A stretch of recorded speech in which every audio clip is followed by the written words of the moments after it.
obrigada. Obrigada ao professor Marcos. Boa noite a todos. Vamos hoje dar continuidade à disciplina, o que nós estávamos conversando. Eu tenho duas colocações.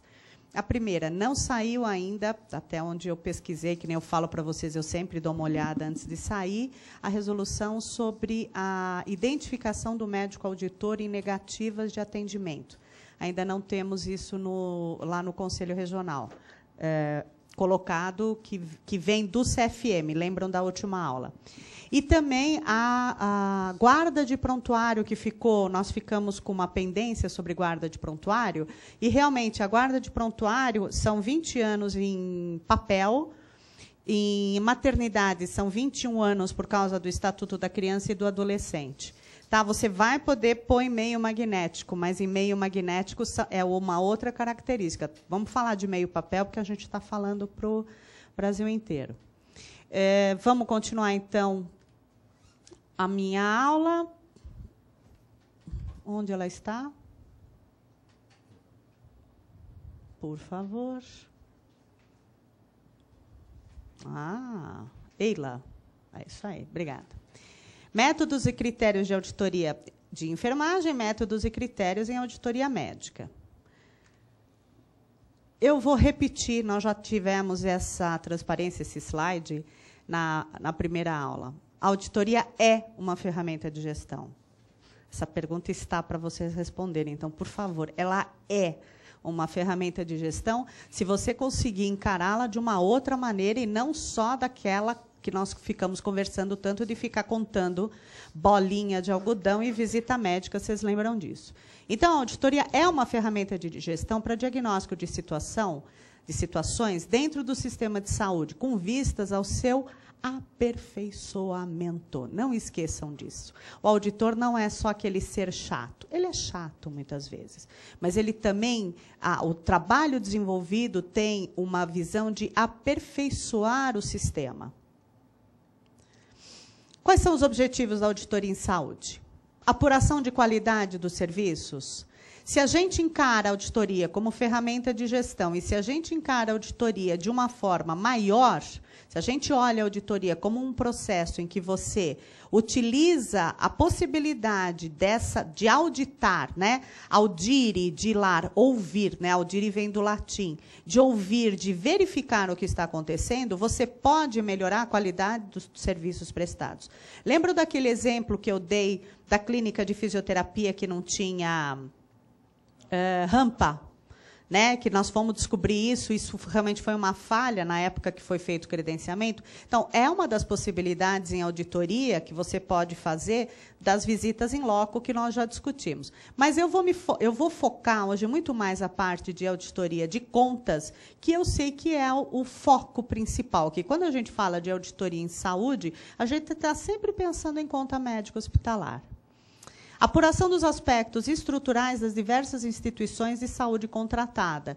Você consegue, nós vamos estar explicitando isso, a gente consegue, dentro da auditoria, quando você tem um foco como ferramenta de gestão, onde você pode trabalhar indicadores em saúde, onde você pode tirar informações a respeito da sua auditoria, com certeza isso vai fazer com que você tenha ideia de aspectos estruturais daquela estrutura, daquela instituição que você credenciou. Um exemplozinho fácil seria assim: quanto tempo o hospital leva para pedir uma solicitação de procedimento, por exemplo?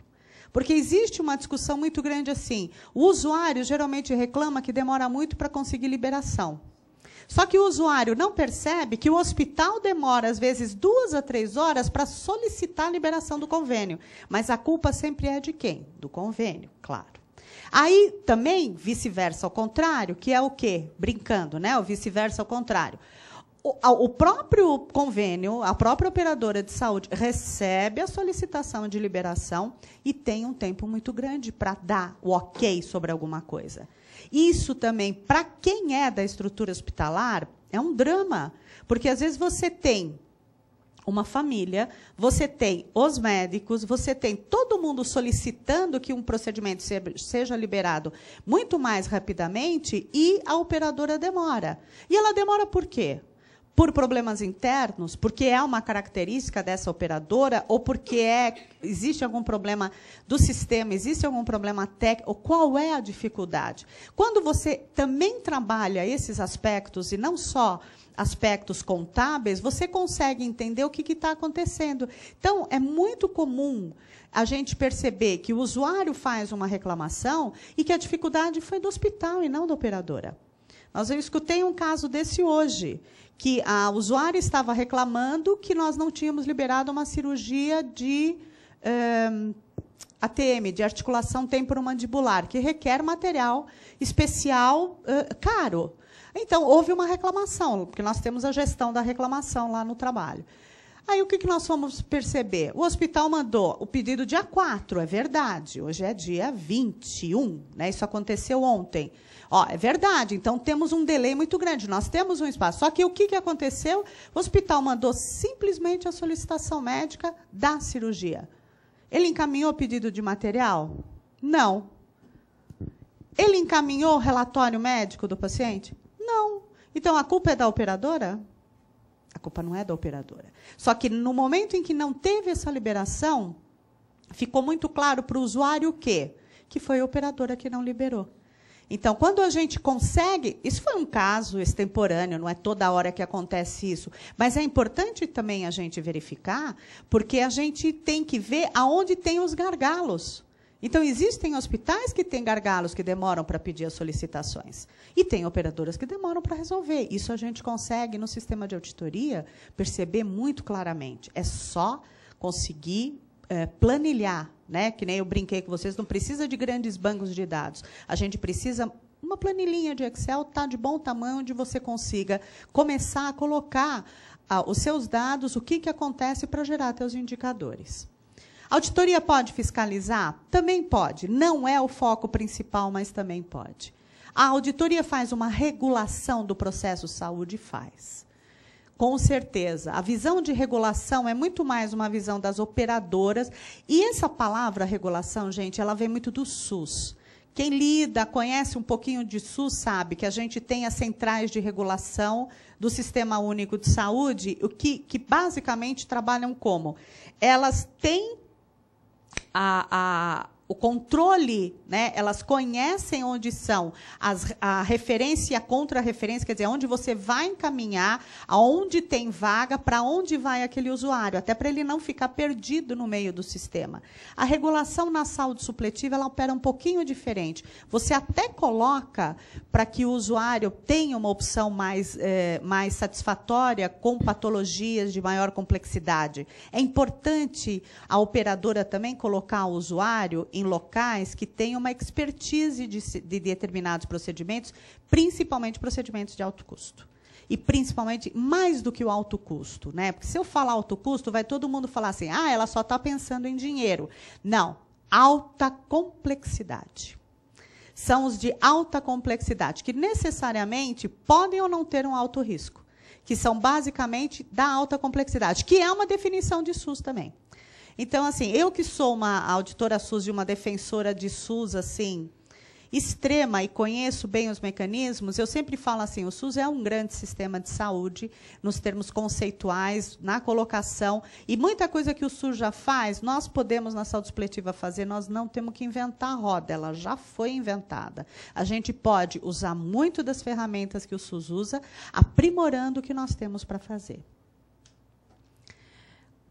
Produção de conhecimento para planejamento de novas ações, isso é óbvio, porque a auditoria te dá uma informação onde você pode começar a trabalhar novas ações, quer sejam elas corretivas ou preventivas.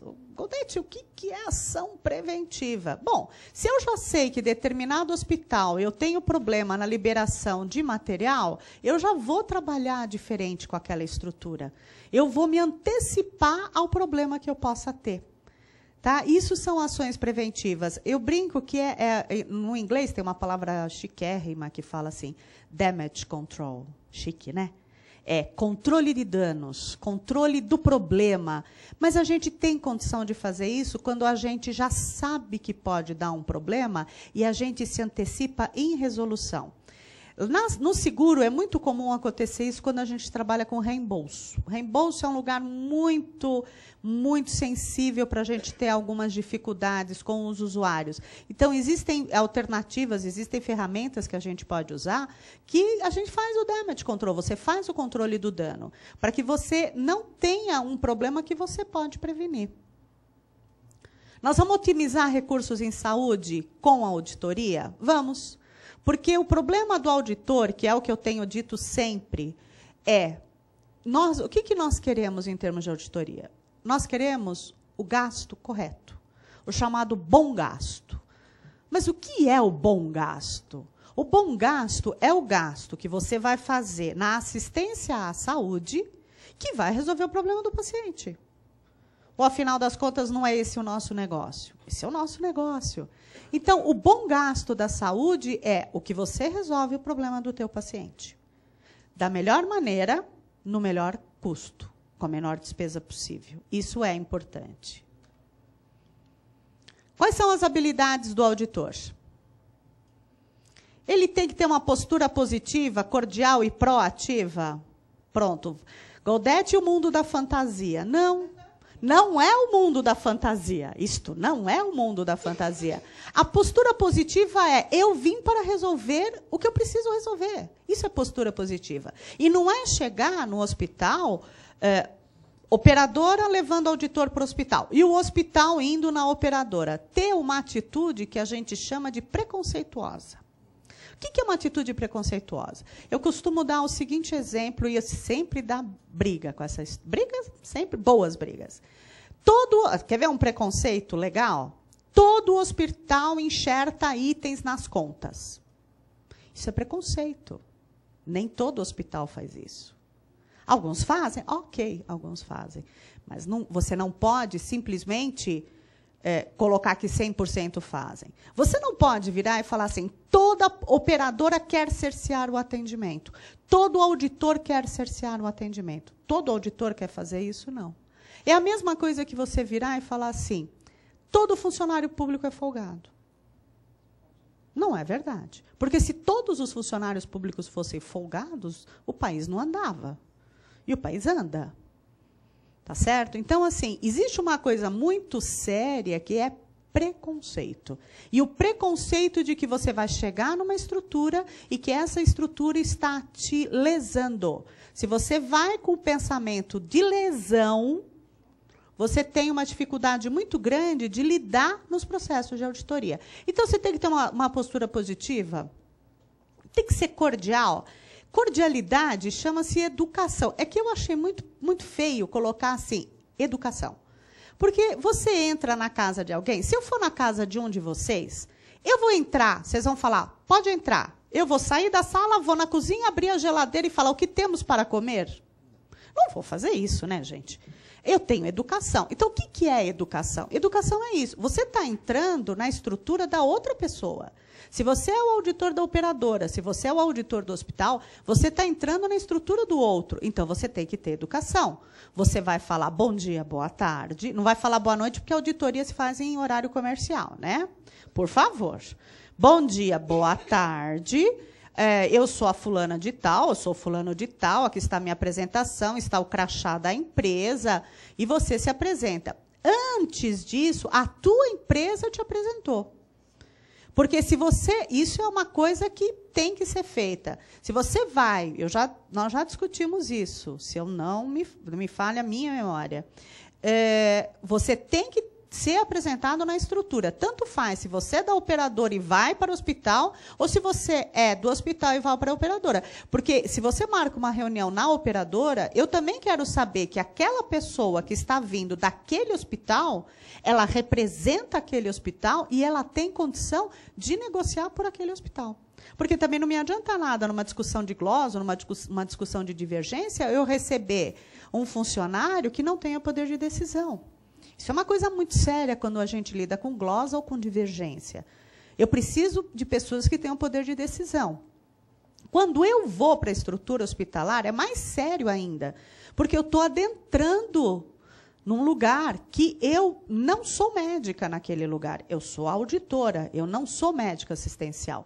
Mesmo que eu seja credenciada desse hospital como médica assistencial.